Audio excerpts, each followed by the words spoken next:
Emma Carter's fingers trembled as she locked the front door of her inherited Victorian home. The realtor had called it charming, despite the peeling wallpaper and the way the floorboards groaned like dying men. Thud, thud, thud. 3 knocks shattered the silence.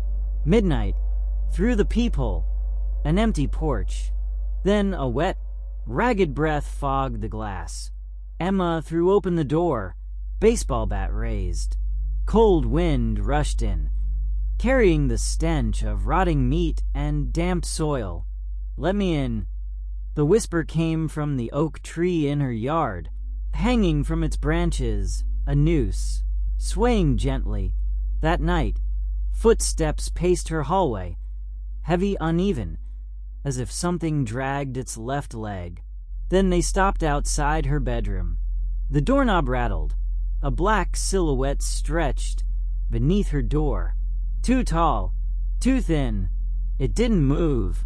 It watched. Morning frost etched a name into her bathroom mirror. Daniel Graves. Beneath it, in dripping rust red, "You live in my house." Something breathed inside her closet. When she opened it, a skeletal hand shot out and caught her wrist. Her mirror reflection smiled first. Then its jaw unhinged, and black beetles poured out. Washing dishes. Fingers brushed her neck. The handprint left behind wasn't human. 6 fingers, too long, the skin peeling. Chapter 9. The phone call. Her phone rang. "Look behind you." The voice gurgled, like a throat full of mud. She turned, a face pressed against the kitchen window. She woke to a man sitting on her bed. Black suit, no eyes, just hollow sockets. His lips stitched shut with barbed wire. Blood seeped from the wallpaper, forming words. "I sleep in your walls." The corner near the fireplace never warmed. Standing there, she heard, "Mommy," a child's voice. Emma never had children. The locked basement door creaked open. From the darkness below, a wet, slithering sound, and laughter. Every family photo had their eyes scratched out, except one.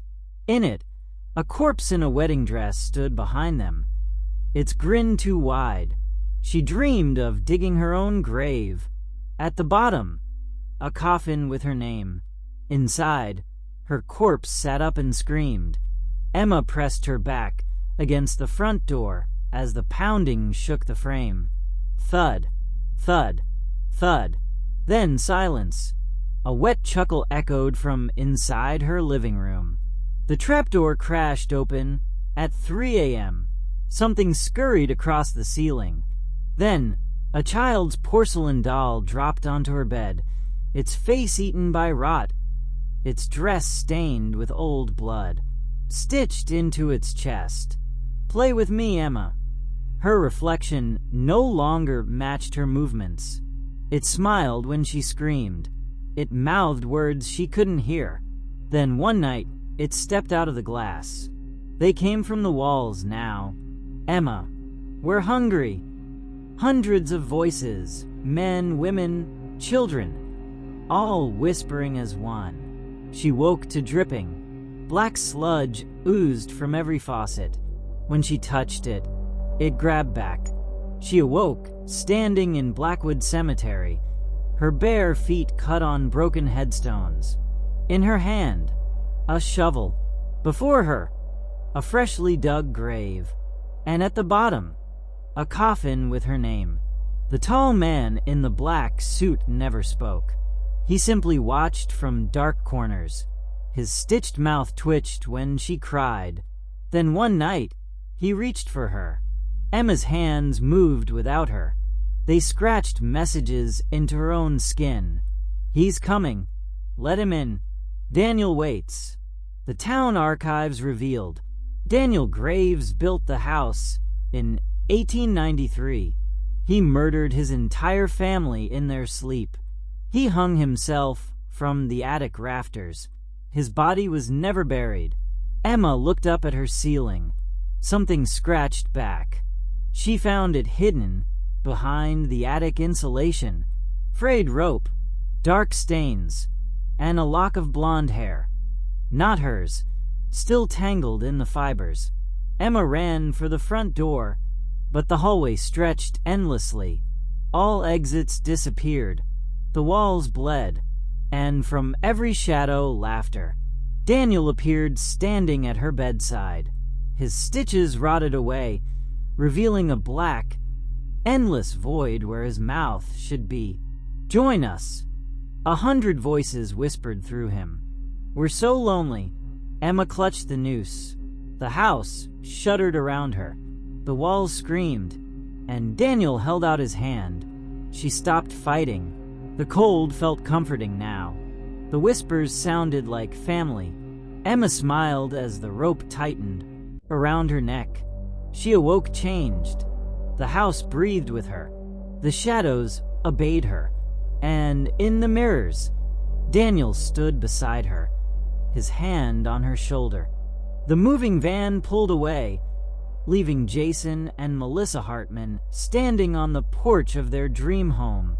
The Victorian's turrets cast long, skeletal shadows across the lawn as the sun dipped below Blackwood Forest. "Told you it just needed some TLC," Jason said, squeezing his wife's hand.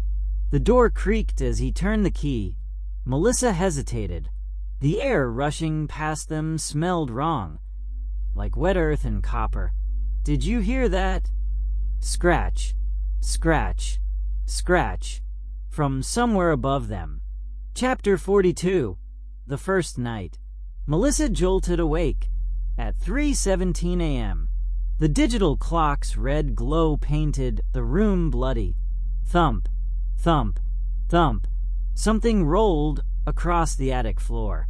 Jason slept soundly beside her. She reached for him and froze. Cold breath tickled the back of her neck. Jason found the first note inside the kitchen wall when he tore out the old insulation. "He likes it when you scream." Written in something sticky and brown. That night, Melissa woke to fingernails dragging along the headboard.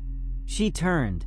A pale woman in a black dress stood in the corner, her neck bent at a sickening angle. The previous owner's belongings were still in the attic.